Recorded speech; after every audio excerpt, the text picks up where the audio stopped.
everybody out there in social media land. Gary Glass here. We've been reading The Science of Personal Achievement. It's this awesome book written by Napoleon Hill and edited by my buddy Don Green from the Napoleon Hill Foundation. Hi, Don, if you're watching, hope everything's going well for you, my friend. God bless you.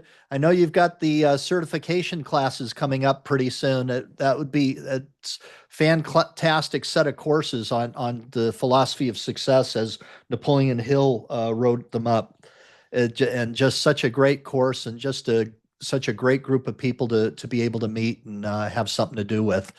Um, we got through the first section of Burning Desire, and we got up to a point where Napoleon Hill was about to decide who his who he wanted to work for his very first job, and we'll start in with that, kind of where we left yesterday.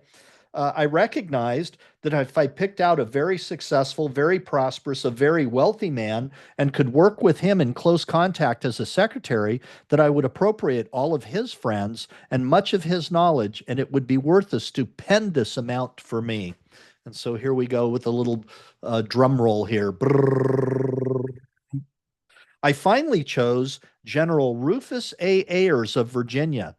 He owned a railroad, a chain of banks, a chain of sawmills, a chain of coal mines. In addition to that, he was a senior member of one of the most important law firms in the state of Virginia, where Napoleon Hill lived. I made up my mind that General Ayers was going to have the great fortune of giving me my first job, and here's how I broke the news to him.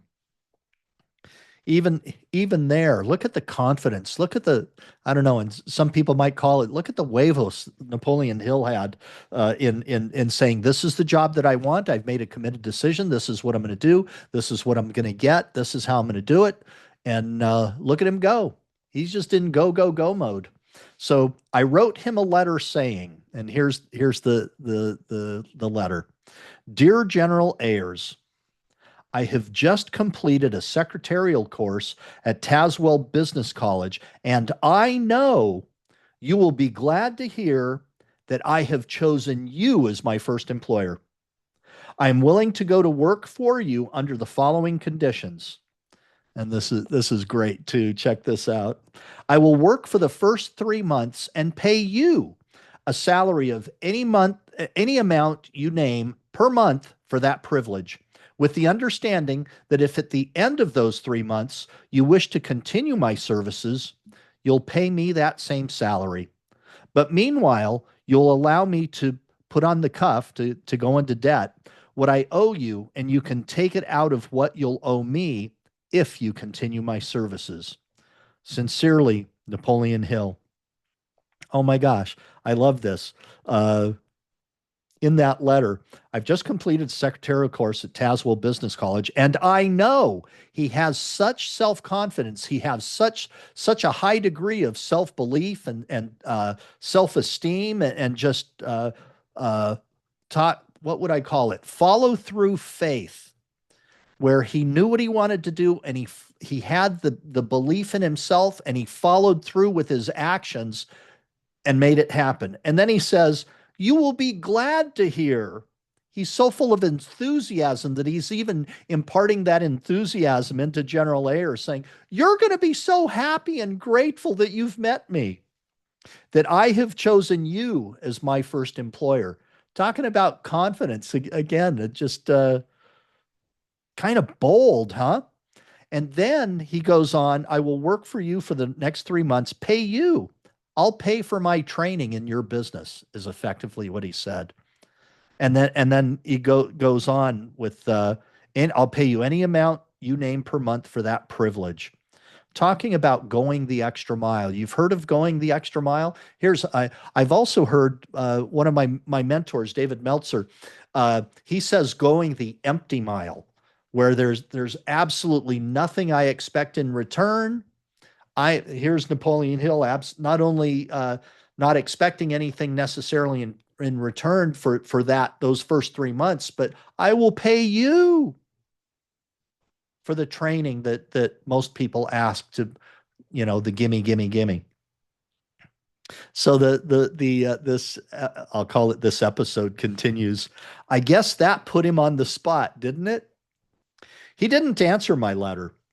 He called my father on the telephone and said, "I want you to send me that boy. I want to look at him." That closes the quote there. Can you imagine you're uh, doing first? Can you imagine doing something like this, and then can you imagine the response being having your parents get a phone call from the potential employer? He didn't say anything about employing me. I went to his huge law office. He got up from his desk and he walked all the way around me 3 or 4 times, just sizing him up. He never opened his mouth. Then he went back and sat down at his desk and he said, quote, "I wish to ask you just one question. Did you write that letter yourself or did somebody else tell you what to write?" And that closes that quote. Napoleon Hill, I said, "General Ayers, I wrote that letter myself and I meant every word of it." He said, "That's just what I thought after I looked you over. And you'll go to work tomorrow morning in the secretarial department at the regular beginning salary." In those days, the regular beginning salary was a fabulous $50 a month. Can you imagine that today? Oh my God. It wouldn't get you lunch hardly. Later on, when my brother and I matriculated at Georgetown University Law School, intending to become lawyers, I looked around and made a contact with a magazine to write stories about successful men. Meanwhile, I had become a newspaper man, a cub reporter, and was fairly good at writing even then. Well, if you knew a little more of Napoleon Hill's history, uh, his mom made him trade, and I can't, I want to say that that story might be in here later on.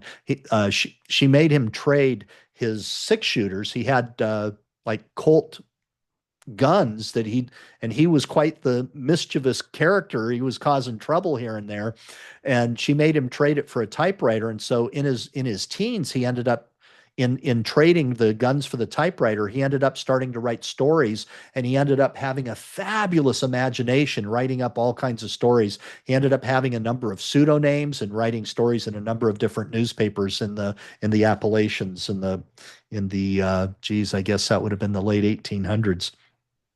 So, fortunately, Hill was assigned to Andrew Carnegie. I was assigned to Andrew Carnegie, the wealthiest man in the world at that time, and known worldwide as being the best picker of men. That's how he became successful. He knew how to surround himself with mastermind allies who could do the things that he needed to have done. And nobody, please believe me, nobody ever rises above mediocrity who does not learn to use the brains of other people, and sometimes the money of other people too. We call it OPB, there's other people's brains, and OPM, other people's money. And it takes a combination of the two, believe you me. Let's see. We got a little bit more time. We'll keep going. Then we've got it. In big letters, it's got nobody ever rises above mediocrity who does not learn to use the brains of other people and sometimes other people's money too. You need to have alliances. You need to have a team in real estate. Oh my gosh, do you ever need to have a team? You need the agent, you need a broker, you need a mortgage broker, you need a mortgage agent, you need an insurance team, you want a property management team, there's all of these different teams that you need to consider. You want to have somebody to be able to talk your deals over with outside of your property manager and your agents. You're going to want to have people that understand business well. You're going to want to have a legal team. You're going to want to know what kind of entities to have your real estate in. You're going to want to, there's so many things that you need to consider. And nobody ever rises above mediocrity who doesn't use the brains of other people. You can't know it all, not in extreme detail, not at the level of you being able to be super successful in business, whether it's for yourself or somebody else. Andrew Carnegie gave me 3 hours. And when the 3 hours were up, he said, quote, "This interview is just starting. Come on over to the house and we'll take it up after dinner." Closed quote. I was so glad he invited me to his home. Oh, this is great. If he had said, "Go over to the hotel and come back tomorrow morning," I'd have been broke because I just had enough money in my pocket to pay my way back to Washington, D.C. Crazy, huh? After dinner, we went into the library and he gave me one of the hardest sales talks I had ever heard or had ever heard in my whole life about the necessity of a new philosophy that would conserve and pass on to the oncoming generations the sum total of what men like him had learned by a lifetime of trial and error. He said it was one of the sins of the ages that this knowledge gained at such a tremendous price by so many men was buried with their bones when they died, that nobody had ever organized it into a philosophy and made it available to the people on the streets. And he's talking about the very type of information that we're reading about in this book. He's talking about the philosophy of success, the laws of success. I wondered why Mr. Carnegie was wasting his time on a cub reporter like me, giving me a sales talk like that. It was way beyond my capacity at that time. Yet, I was curious and I kept my ears open and my mouth shut.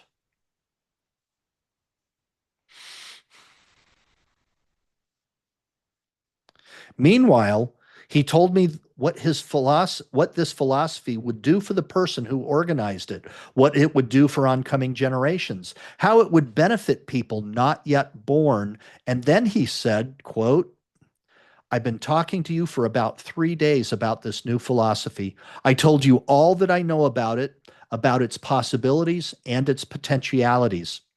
I wish to ask you a question which you will please answer with a simple yes or no. But don't answer until you make up your mind which it is. If I commission you to become the author of this philosophy, give you letters of introduction to people whose help you will need, are you willing to donate? Are you willing to devote 20 years to research? Because that's about how long it'll take. Earning your own way as you go along without any subsidy from me? Yes or no?" And you know what? I think that's where we'll bring it to a head here for today with that yes or no question being asked. Such an important question and such a question that has changed the lives of millions of people, that the answer to that question. So that's going to wrap it up for today. We're reading The Science of Personal Achievement. I highly suggest you go get a copy of this book. And while you're at it, let me see, do I have it here out and about? I don't see it immediately, but what I was going to suggest was that you also pick up a copy of the companion volume of the Action Guide and Journal, because it's got great questions in there that you can ask yourself to move yourself along in your own life. Just vital questions that you need to ask yourself. So with that, I wish you well, wish you a fabulous day. And how do I love to say, God bless you, God bless me, God bless us, everyone. We'll see you next time, everybody. Bye bye now.